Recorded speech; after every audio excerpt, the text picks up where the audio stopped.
Bili mo na lang ng insurance mo yan. Mas okay pa. Diba, i-invest mo sa insurance.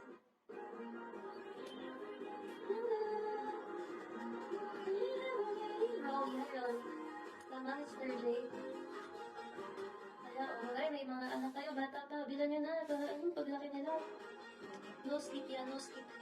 Paglaki nila, malaki na yung value ng insurance nila, o... Hindi, dapat pili kayo yung talagang matagal na. Yung matagal na sa business.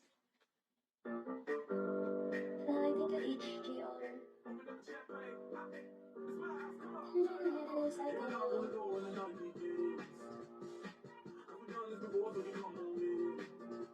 7 years ka na ba? Dami na siguro na plan. Dami ka na plan. Ay, Win. Bigla nagsasara kaya masaya. Ba't masaya? Ilan yung plan mo? Hi, Win. Hi, Kumo. Kala ko masaya ka pag... Dapat pili ka ng insurance company yung matagal na sa linya ng work nila. 7 na. So, every year bumibili ka. Heard mo sa... Welcome to... Every year. Tuwing birthday mo, ganun. Hi, Bernie.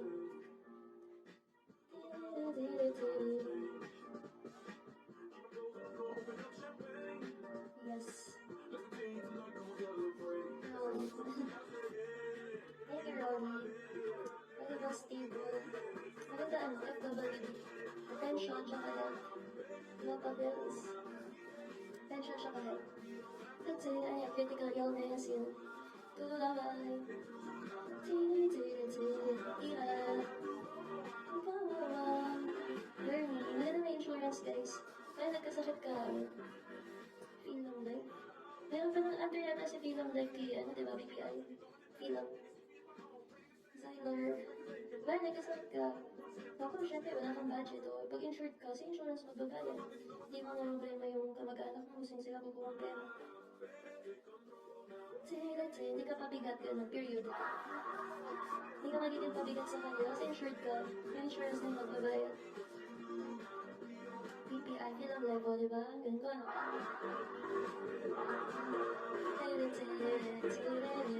Ay, maganda rin yan kasi sa PPI, matagal na rin siya. Hindi naman nagsasara yung bank. Batibot, hello, Andre. Shibumi. Hi, Ibi. Wala, hindi mo nagalaw yung insurance mo. Hindi ka nagkasakit. Ang ka-secret. Kanta ni Thor. Nakikuha mo ba yun? Ay, ganun. Baka sa ibang company group. Kaya nga, may ganun din. Kaya hindi mo nagamit, makukuha mo siya. Dahil pinatagal mo ng hanggang 60 years old ka, grabe ilang makukuha mo. Yung in-invest mo, ganyan lang halaga. Pagdating ng araw, so ilang times 10, ganun. Roger. Times 10. Kunti lang, Mr. J, ka talaga. Kaya kumuha na kayo habang bata pa kayo.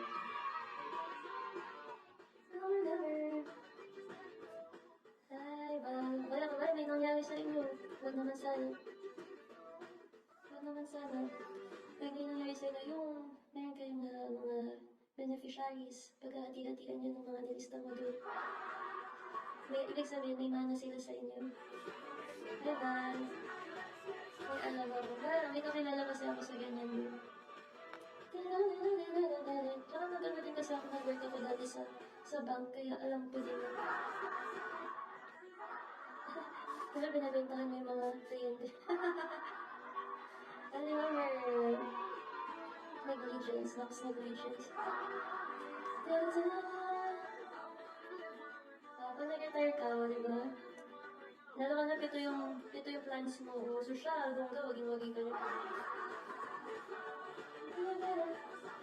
Can I recall the topic? The topic is about health card and insurance. Diba na si Mr. J?